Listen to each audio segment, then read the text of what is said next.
culture is driven top down and felt bottom up. The only people that know the company culture is the bottom of the org chart.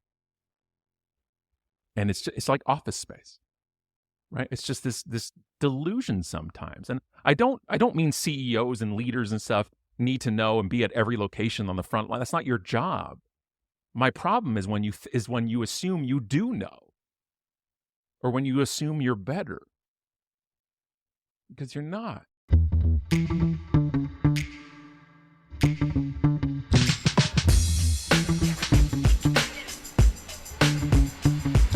Welcome back to Relationships at Work, the leadership mindset guide for creating a workplace we love. I'm your host, Russel, a communications and leadership nerd with a couple of decades of experience in both of those areas, and a whole heap load of curiosity on how we can make the workplace a better place.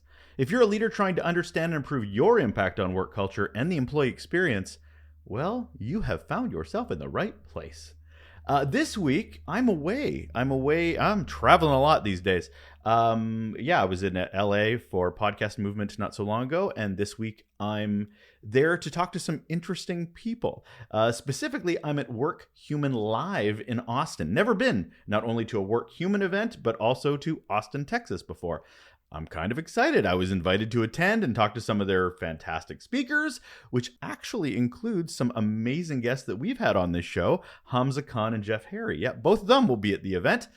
I'm excited. I'm excited to attend. Can you tell? Is there a tone in my voice? I'm also excited to bring back some tidbits for you. I'm going to be talking to a few of those speakers, but also seeing what I can learn and pull away from this event that I can share with you as well. But I'm not one to leave you without something to listen to. That is just not me. That's not part of my character. From the archives, I'm pulling another fantastic episode out. I wanted to share it with you because the author and speaker that I talked to, Scott Stratten, he recently released a book on the very topic we dug into in this episode, Unleadership. Not leadership, Unleadership. And if you liked this conversation, you will love the book that he co-wrote with his partner, Allison. If you've ever seen Scott speak or heard him speak, you know he is a master storyteller and really illustrates the need for better leadership and what it looks like and what it feels like, especially when it's also not good, when it's not hitting the mark. So you can understand why I'm a bit of a fan of Scott. So join me as we revisit our chat with Scott Stratten. Hold on.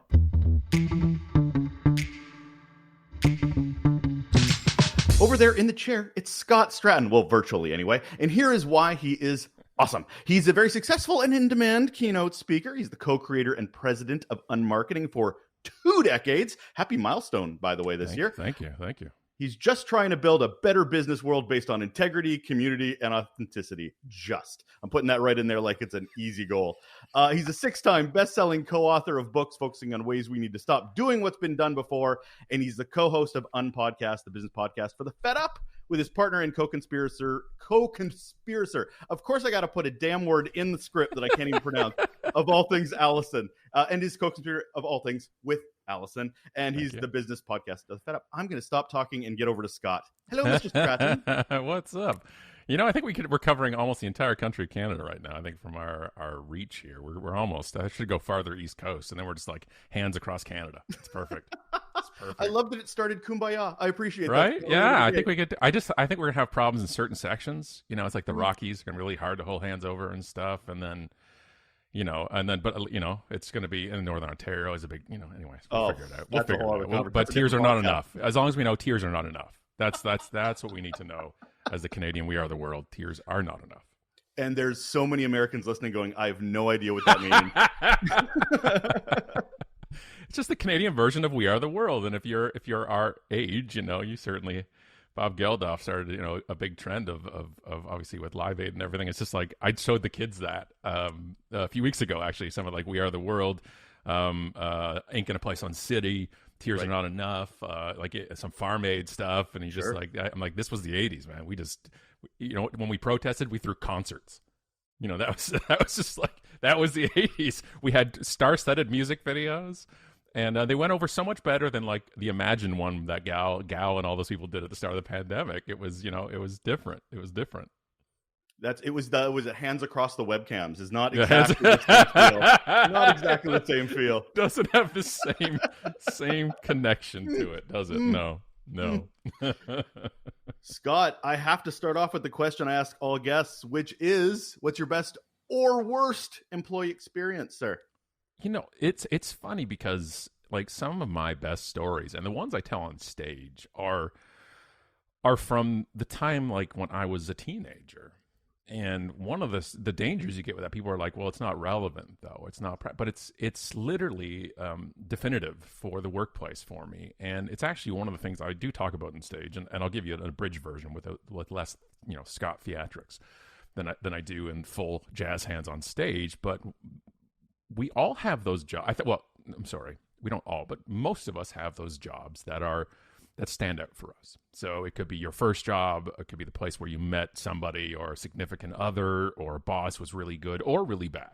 We tend not to, just like the reason we go to Yelp to review places, we tend not to review average places, and we tend not to remember average people necessarily. We remember the ones that affected us, good and bad. And that really, for me, comes down to working at Famous Players Movie Theater here in town where I live in Oakville, just west of Toronto. And like I had, as Wayne's World had said, I had many name tags and hairnets in my career. I worked at McDonald's, I worked at Red Lobster, I worked as a busboy, a server, a cashier, retail, service. So I did the minimum wage circuit. And the one that really stood out for me, where I'm also still friends with people from, was that movie theater. And when I was between 17 and 20 or 21, when I worked there, and I was a triple threat of terribleness working there. I was a bad box office attendant, I was a poor concession worker, and I was a terrible lazy usher at this place. I was hired to play softball. I was a ringer. And I went 0 for 6, by the way, my first game. So let's not get that all out of context here. I just told them I could play. Like, that was my interview. You play softball? Yeah, what do you play? First and outfield. I'm a lefty. They're like, cool, you're hired. Like that. That was not like, I wasn't going through the rankings and the minors and stuff like that. There was no thing. Anyway, so I would be that typical, like you see anytime, not today, but I mean anytime where you're that age. And some of us don't take authority very well because of we're listening to Rage Against the Machine and Papa Roach and Cut My Life into Pieces. This is my last resort, and we're just raging. And I'm still raging, by the way. And I didn't get along with the general manager, and I won't name her, but it's Brenda. And she hated me, and I hated her. And in hindsight, and through wisdom of age, I think wisdom is time plus mistakes. I realized that I was the problem, and what she wanted was me just to do my damn job. But I was being told what to do. My 15-minute break, I would go 20, 25. I would punch in at 6 and then go get changed and hang out in the break. You know what I mean? Just those things. It was, not egregious. It wasn't like I was stealing. Well, they never caught me. So it was just like these regular things. And I just didn't see. I hated her, and I would always talk about that, and we always would, because you band together as the frontline staff against management. We had managers we liked or didn't like, but didn't care. But she was the GM. Fast forward about a year working there, and a woman came just busting out of the doors of the Majestic Theater, which was Theater 1 on my left when I'm working concession, and I'm sweeping up because Forrest Gump is playing, and it was a mega hit, so it was just crazy. And we're sweeping the popcorn, and this woman comes blasting out, screaming at me. She just made a beeline for me at the concession. And I know why she was coming, because her punk snot-nosed kid a minute prior came up to the concession stand and said, hey, give me a cup of ice water. Just demanded it. And if you have never worked at any of these places, we don't give you out the 18-gallon cup for ice water. We have a special commemorative thimble, we give out. That is, you can't even fit a piece of ice in, because that's how the theater makes their money. It's through concessions. The tickets, you get different share, and as the longer the movie goes, the movie theater makes more, but it's concessions. That's why we stop people from bringing food in and stuff. And trust me, I exerted that power as hard as I could, because when you're that age too, your job is to enforce policies you don't understand nor care about. But when somebody comes at you, you stand up, right? That's the only power I'm going to flex. And usually what happens at this point, in most places, in my experience and others I've heard, not all, but in that realm, is that you enforce this policy you don't care about, and you're not really paid enough to enforce it. And then what happens is somebody calls a manager over, and then they override you. And then you look like an idiot, and you wonder why you're even enforcing this stuff. But then, the big boss can come in and authorize something. And then you're just running, why am I even enforcing these things? So anyways, this happens. Kid comes out. I tell him, here's your thimble cup. And I smile at him real big just to piss him off. Because I learned if you smile really big when somebody's mad, they get madder. And so then he goes in angry. And I told him off because he told me off. I'm not going to take this from you. I'm making $4.85 an hour. I'm not going to take this from you. She comes blaring out because I insulted her kid. And I live in Oakville. Understand something. I live in Oakville, Ontario. If you look that up, beside bougie and snotty, Oakville is right there. We look down on Toronto. Toronto looks down on the rest of the country. Just work that into your brain for a second. It's bougie. It's a bougie place. And people are very entitled. Hockey is very up in the forefront here. And I just can't deal with all that stuff. And anyway, I rode my bike to high school and everybody had their bends. And I'm just like, okay, you people. All right. I had the sides of my head shaved, and this type of stuff. And I was just as rebel as much as I could from this place until I had a kid that I came running back. This woman comes out screaming at me and I'm screaming at her. Okay. If it's go time, it's go time. She's yelling at me. I'm learning new words. I'm yelling at her. And this is what I realize I'm going to get fired. Okay, because everybody can hear it. These aren't soundproof theaters. Everybody can hear me screaming. Everybody can hear her screaming. And I'm like, if I'm going to go down, I'm going down like John Bond here. I'm going down in a blaze of glory, right? Because every job I had, I gave either 1 or 2 weeks notice, right? Just like whatever you needed, I'm out. I'm just gonna go out I'm burning every bridge because this was my path at the time and probably still is. She's screaming, I'm screaming, and I just feel a hand on my shoulder. Like gently, like not nobody, like it wasn't pulling, it was just kind of resting on my shoulder, like kind of warm. And it started pulling me back, but not pulling, just kind of guided me back. And I'm thinking, like, is this Jesus? Like, what's happening here? I'm having this out-of-body experience here. I turn around, it's Brenda. And she puts herself between me and the customer and looks at the woman and says, lady, get the hell out of my movie theater. You don't talk to people that way. You don't talk to Scott that way. And I'm like, you don't have to give her my name, but that's cool. But who do you think you are? And then she's like, that's a rhetorical question. Don't even answer that. Go get your money back. Take you and your kid and never come back. And she escorts her out. And she comes back to me. And I think I'm going to be fired. And she says, hey, are you okay? And I'm like, yeah, thank you. I appreciate that. And she goes, hey. And she just makes me look at her. She goes, hey, I got your back. And then she walked away. I am telling you, Russ, I'm telling you, my brain, 180. I came on time. I didn't give away all my shifts or being that guy. I punched in and went downstairs. I didn't take break. I took breaks. I'm not a psycho, but I took my 15 was 15, and it flipped me to make me realize she's on my side, and that changed everything for me in my brain. Realizing that everybody in a position of authority wasn't out to get me, and that a team is only a team if you have each other's back, and if you don't, you're just a random group of people. But here's the thing. Take this along. So then I keep working, okay? Now I'm there, but now I'm engaged. Now I'm plugged in. I'm still a prick, okay? I'm still 18, 19. I'm still a prick. Like, I'm still that guy, but not in that same way.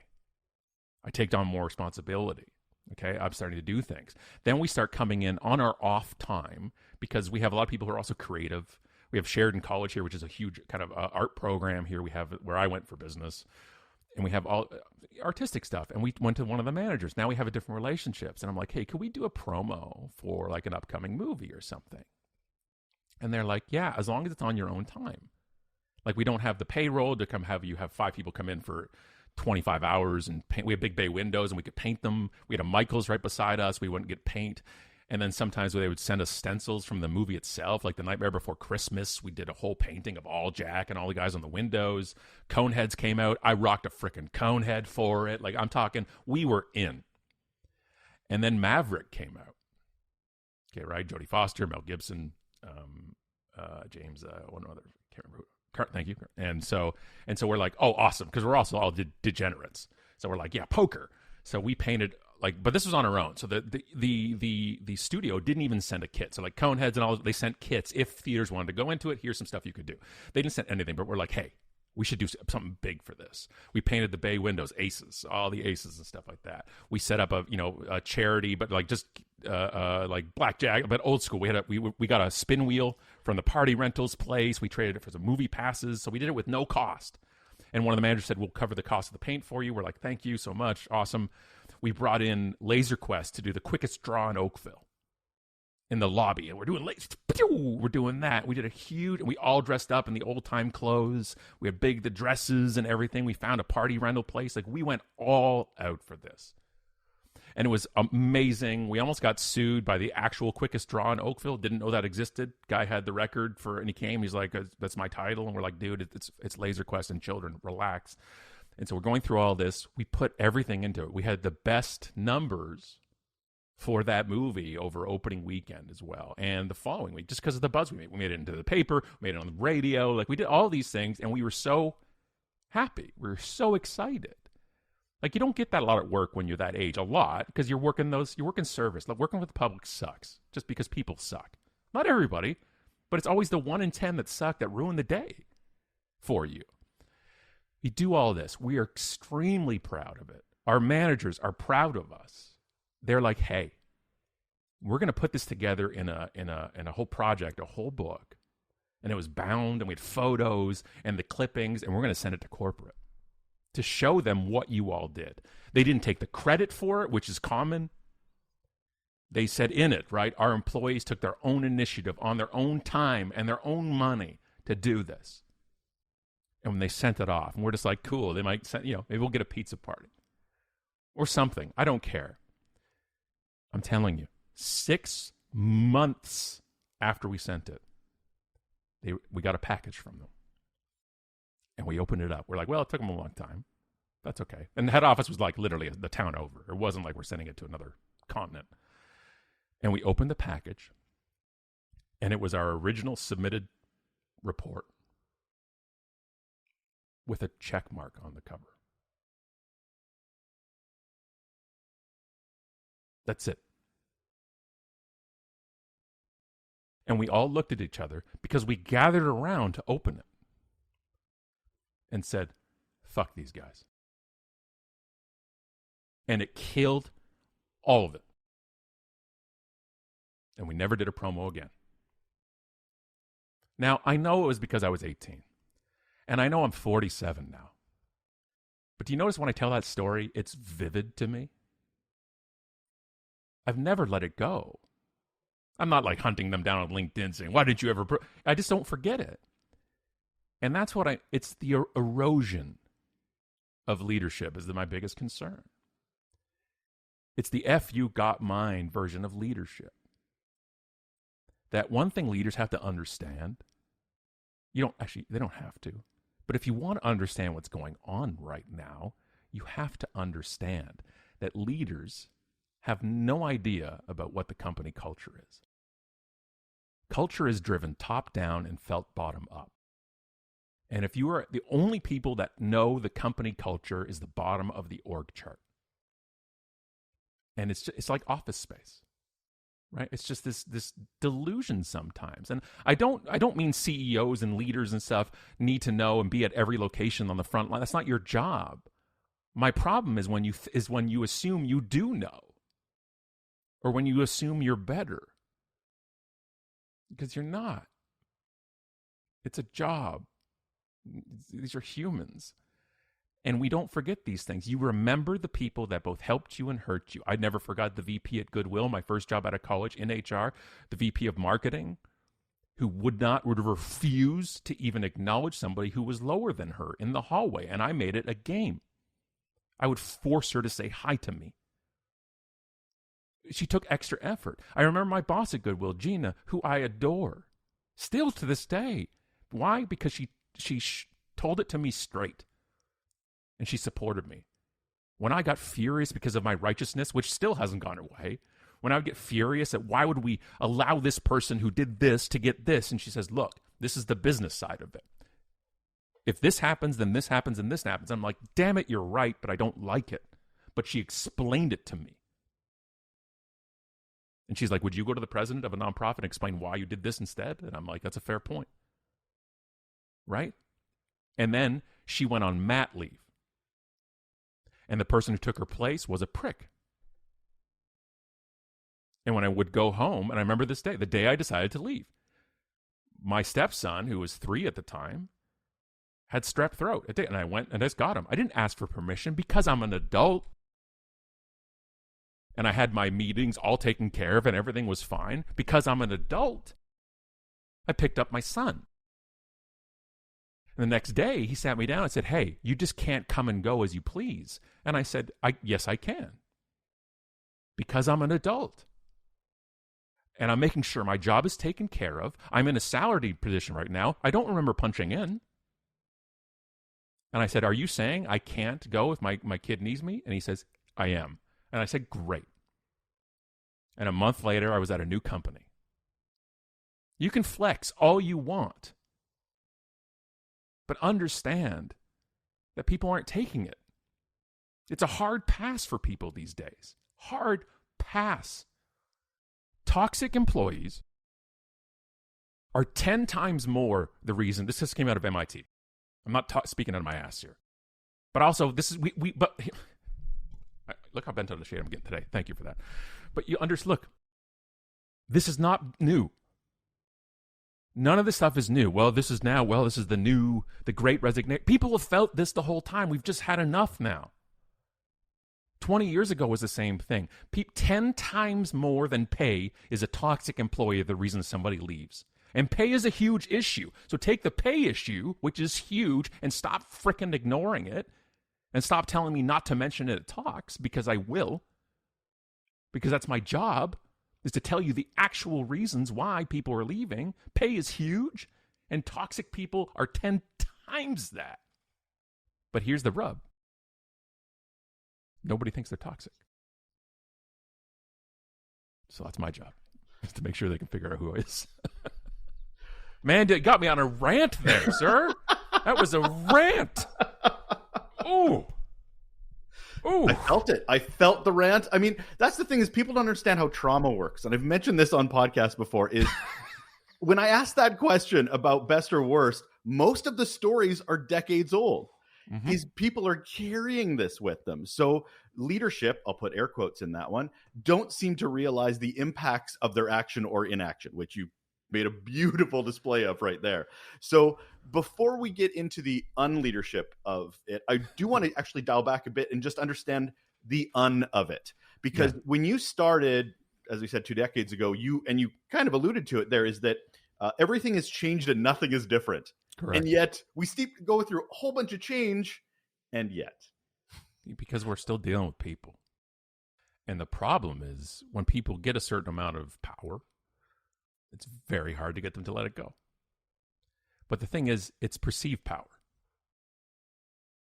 You actually don't have power over people, in theory, if they don't let you. The problem is, it's a privilege. A lot of people can't leave their job. Some people can, but they don't feel they can. But a lot of people can't. Because you have to live. And it's more expensive now to live than it's ever been. You look at the financial ratios, and I'm not a financial guy. But when I, the non-financial guy, know that it was easier to buy a home on a financial ratio level in the Great Depression than it is today, that's scary. So it's like this world of we think that this it was this time or this time. People are people. I show on stage, I think about like ripping on younger generations. And I talk about it, and I got this one of my bits, right? And I rip on like millennials or Gen Z or Gen Z, at the first part. And I read an article on stage. It's like 4 pages of slides, full text. It's like it really starts up like it's a lot. It's way too much text. And I do it for a reason. I read it, and like the young youth of today, and blah, blah, blah. And some people in the audience are cheering. They're like, yeah, they suck.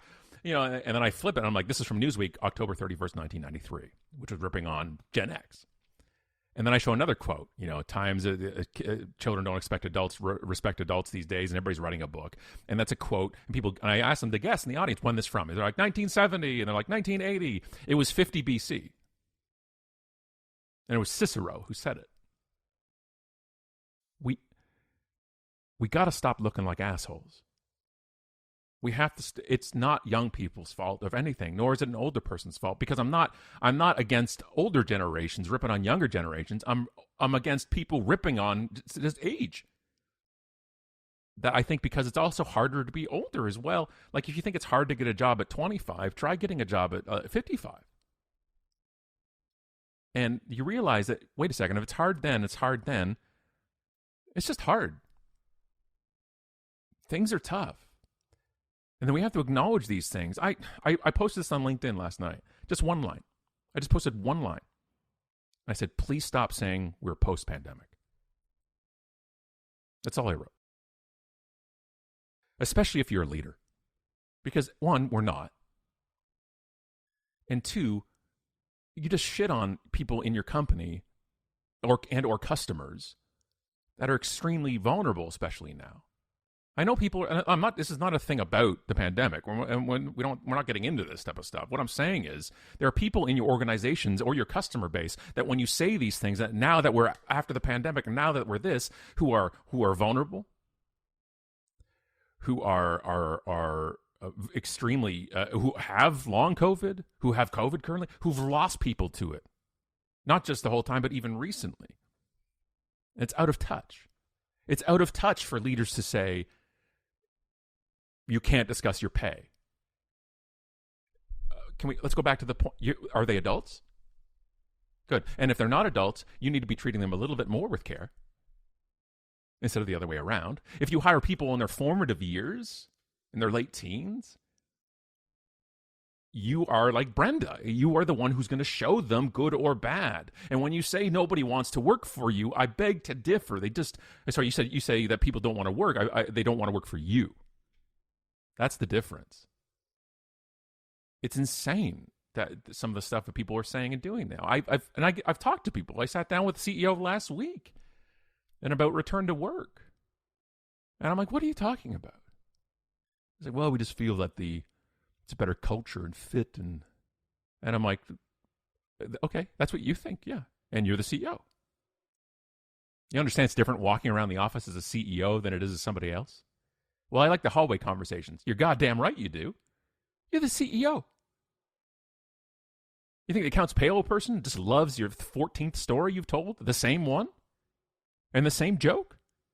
And by the way, here's a good indicator something's happening. If only people that laugh at your jokes are the people that you pay, those are laugh-situtes. Okay? You're not funny. If you hear outside of work, you hear laughter inside of work, but outside of work, people, and you have to say a lot. If you have to say the phrase a lot, it's just a joke, you're part of the problem. You're part of the problem. And people have had enough. And once they realize they can move jobs, once they realize that companies that treat their employees like adults and say, hey, what's the best way you work? I'm not against in office, nor am I work from home. I am adults know what they need, therefore let them choose, are going to be the companies that win. And that are winning right now. Because here's the thing, I'm going to go talk to C-suite people in a week from now. 50 people. It's a 50-person group. All C level. And this is what I have to tell them, and it hurts. That it's actually better for business, for profit now, to do it as well. Because I don't want profit to be the reason why you treat people like an adult. I remember 20 years ago, at the start of this whole thing, I had somebody in a small room group. It was more like a fireside chat talk type of thing. And he said, show me the numbers that treating people well is better for business. And I said, no.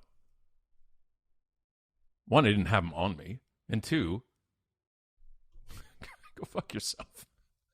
It's not a business case. I don't think relationships are a campaign. I don't think conversations are a campaign. Right?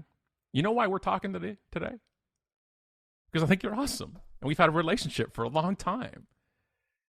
When you ask me, I'm like, hell yes. You know how many people ask me to go on shows? I have no idea who they are. But they pretend to be a friend. You've supported us longer than almost anybody. That's relationships, man. That's how it works. Which is also weird when you're saying thank you for coming on the show. I'm like, dude, yes. It's a no-brainer. But people don't get that a lot of the times. We talked about that before we came on air, right? About getting on podcasts and getting people and just taking the path of least resistance. I don't think relationships are that. I don't think leadership is that. Leading is hard. I read a great line on Twitter a while ago. I can't remember the source. I apologize. But there's a line. It's like if you feel imposter syndrome after 3 months of being in a new leadership position, look in the mirror. Oh, sorry. If you don't feel it in the first 3 months, look in the mirror. And if you do still feel it after 12 months, look at your manager. Right? It's a nice balance because at the start, because if we didn't come down to it, you know what makes it a lot easier to look at the workplace is that nobody actually knows what they're doing. That everybody's winging it, right? We all have our versions of best practices, right? We got to figure that out. But we're all winging it. Everybody's winging it in a way they think is right. And that really can help your brain a bit, understanding that that person seems like they have it together. They don't. That person seems like they have it together. Oh, they don't either. I don't. I'm still figuring this stuff out. We're just making our best guess. And if you take that away, you realize it makes everybody a little bit more human. And then it's a little more relatable to each other. I like, and you may laugh at this, I may look at you as an optimist, Scott, and I'll tell you why. You've got the tattoo, and it's part of everything, which is unlearning. And that's to assume people want to, or that you think they can, because there's a lot of people that get to certain positions and they're stuck, or at least I've done it. I've checked the boxes. I've worked my ass up to get up to this ladder. I'm here now. I'm going to have my pseudo conversations in the hallway. But where does learning and unlearning come into this? Because I'm hopeful, but I'm also jaded as fuck sometimes. Yeah, well, you and me both. And if you leave your career path and your life in business up to others, I don't think you have much choice other than to be disappointed. Because it's uncontrollable. And I focus on one thing. It's what I can control. Allison and I focus on one thing, what we can control. Right? We couldn't control COVID hitting. We couldn't control my industry disappearing. We couldn't control anything. Can't control our kids. We have 5 of them. Right? We can only do our best. And when I realized, even the bosses I didn't like, that they were doing their best, I still don't believe it because I'm still angry at all of them. But I'm like, even the ones it was hard for them, everybody was doing their best. But also, you realize they're all human. And that they have their life outside of work is just their life. And we all have our struggles. We all have these things. And understand we don't get that. We don't get to the point where they're this person. Like if you ever ran into somebody at work that you don't hang out with outside of work and you meet them in public, it's weird. It's like seeing one of your teachers, right? You're like, do I have to do what you say in the grocery store? Like you don't know what to do. Why did I call you Mister all of a sudden? Yeah, I don't understand. Like you don't know what to do with that. And I'm just like, we're all on this rock floating through space here right now. And you know what? Allison talks about this a lot where, I'm always like, I'm the one that hates people. And she's like, you don't. I'm the one that talks to people. I'm the one that strikes up conversations in elevators. I'm the one that loves talking to people, at events and stuff. And I don't hate people. I adore good people. I really love people who stand up and who stand for something, and I love people who are just trying to get through the damn day. That they don't want to ruin somebody else's day. They're not trying to step on somebody's head to get the next rung in the ladder. That they just want to do their job, whatever that is. And that's what leaders have to understand too, as well, Russ, is that is it okay if you have people who work for you who don't want your job? Like that are not trying to climb that ladder? Because it's a pyramid. You know that, right? You know that you have a team of 10 that you want to make them, and you dangle that carrot that you're lying to 9 of them. You know that's how banks employ a lot of people. That they get new grads with degrees and make them all work teller at the front because that's what everybody has to do. And that's how they get all their bank tellers. And then one job opens up somewhere else and 735 people apply to it. I don't know if that's ethical. I don't know if we're going the right route with that. And people are tired of it. And that's where, so that's where the anger for me is more passion. It's like on stage, I get riled up on it because I'm really fucking passionate about people. And I really hate a certain segment of the population that wants to just demand that people do their bidding. It's not what we're here for. I think we're here as a community, whether it's your local community, your street, your country, or the continent, or the world. I think that we're in this together. And that the day you think you're better than somebody else is the day you're not. And yet here we are today with companies trying to figure, well, I don't know what to do or this. I know what to do. Stop being hypocritical. Stop either living by the mission statement you've plastered on the wall or take it down. Companies are so hypocritical these days. They tell people you can't. What's that? Go ahead. Is it a framing issue? I mean, you brought up ethics, and I know you talked about that. But it's not framing. I know it's not framing though. It's lying. Yeah. It's bullshit. They make a mission statement because it looks good for the stakeholders. Oh yeah. Everything they try to do, and this is not everybody, but a lot of companies, that the only stakeholders they listen to or pay attention to is shareholders. And they're like, we have to do this because it's for shareholder value. And I'm just like, hey, but I'm just asking, I'm just curious, do you have shares? Like, are you one of the, because what you're doing is you're deflecting to another group that you have to show fealty to, but yet you're one of the kings. So, you don't, but you have equity. Like, I remember the president of one of the companies I worked at, one after my boss, Gina, when I left and went to a new one, that the president was beside himself because the top salespeople in the company were making a higher annual amount than him. And I was the sales training manager, so I was in on this. And he said, this has to change. We have to change the comp. And I said, you have equity. He's like, that's beside the point. I'm like, that is the point. The point. And then he changed the comp plan. Take a wild guess to what happened. The best salespeople left. Yeah. And took their customers with them. Good luck with that non-compete. People, man. People. I don't get it. Culture. It is, I mean, I love saying it like one word, like it's going to be like just culture, Scott. Monolithic word, because leadership puts the blame on staff to create culture, and yet they don't want to model it either. So we're kind of stuck in the middle of the culture that we're creating.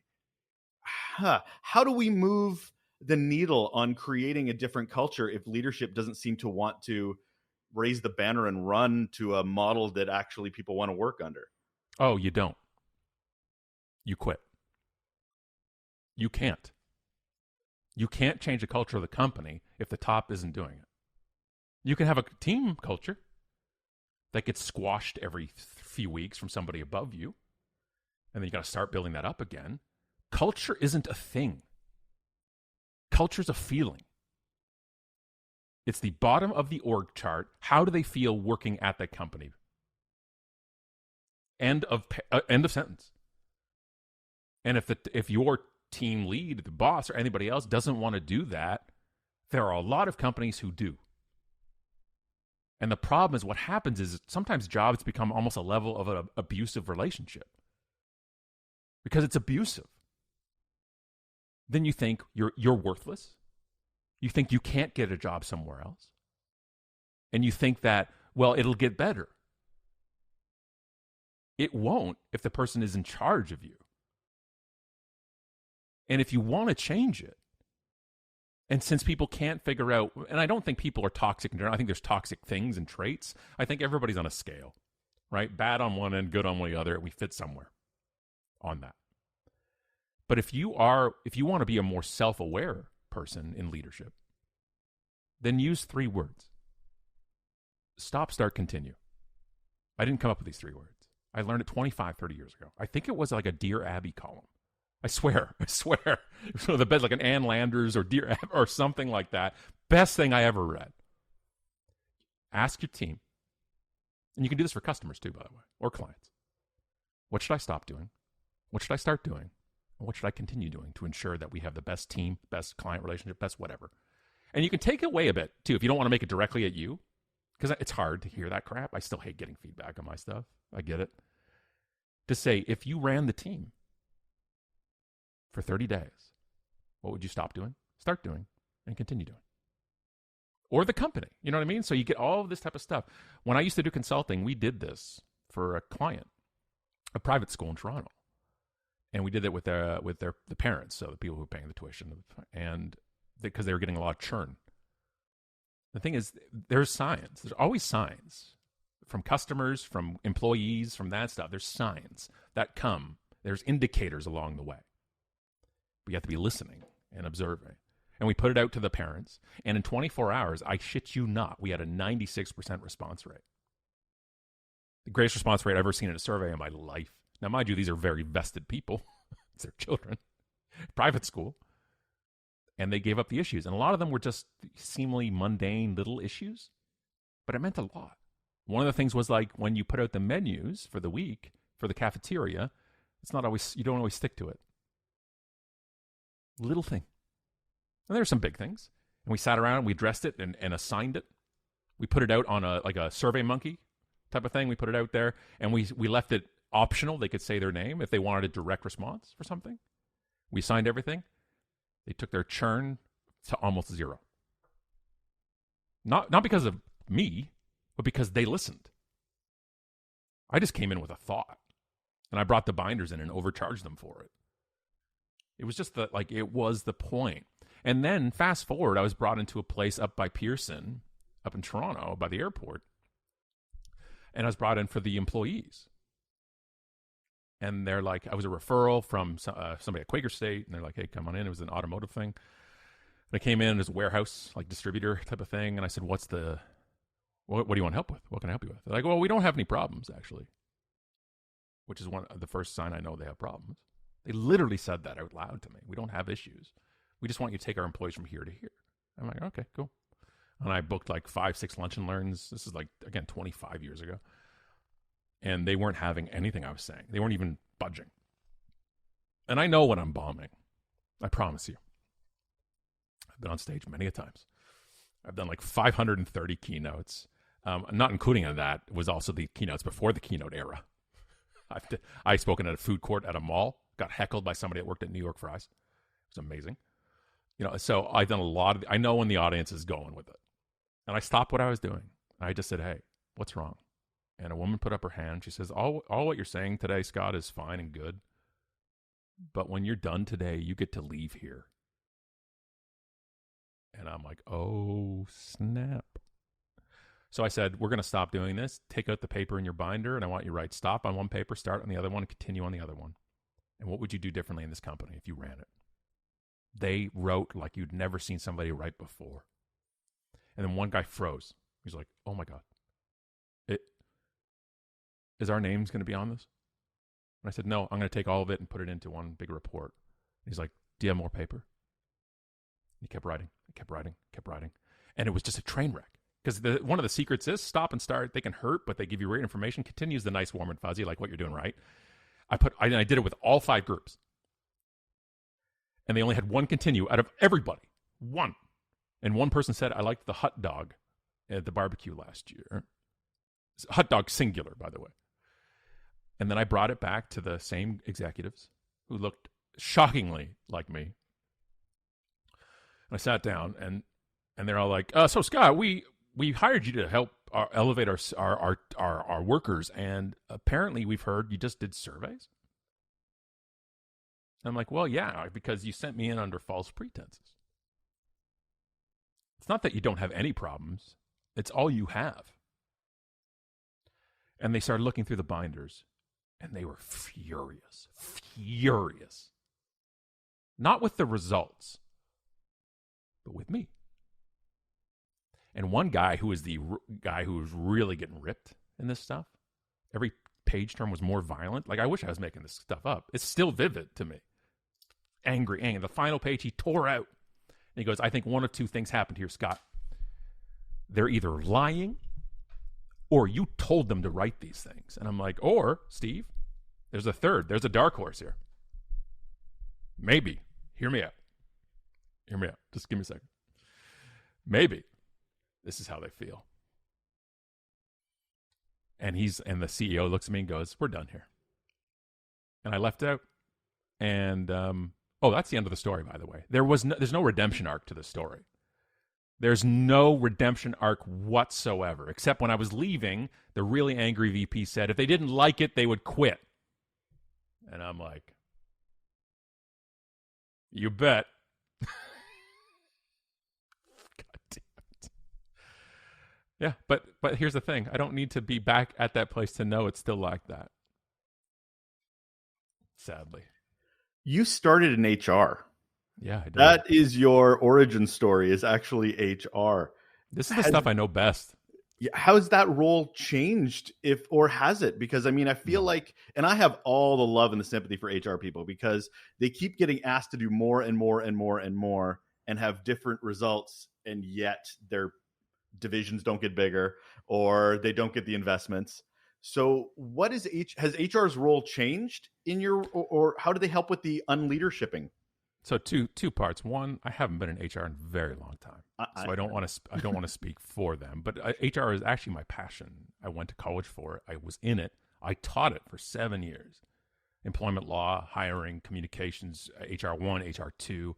I love helping people. That's my goal in life. It's part of my DNA. And I very quickly learned that in my case, that HR wasn't about that. It was about protecting the company a lot.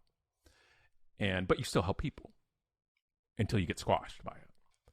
And the hard thing about HR for me is that you're in charge of the people without any of the autonomy to do anything about it.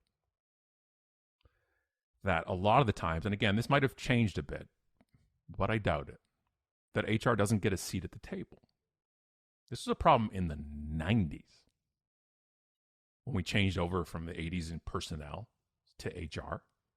When we changed the wording, it was not personnel anymore, it was human resources, because humans are resources. They're also renewable resources if you let them renew. And HR doesn't have that ability. Because what happens if somebody is one of those toxic people that's 10 times the reason somebody else leaves? And they're like, we have to get rid of this person. And one of the VPs is like, nope. Or it's one of the VPs.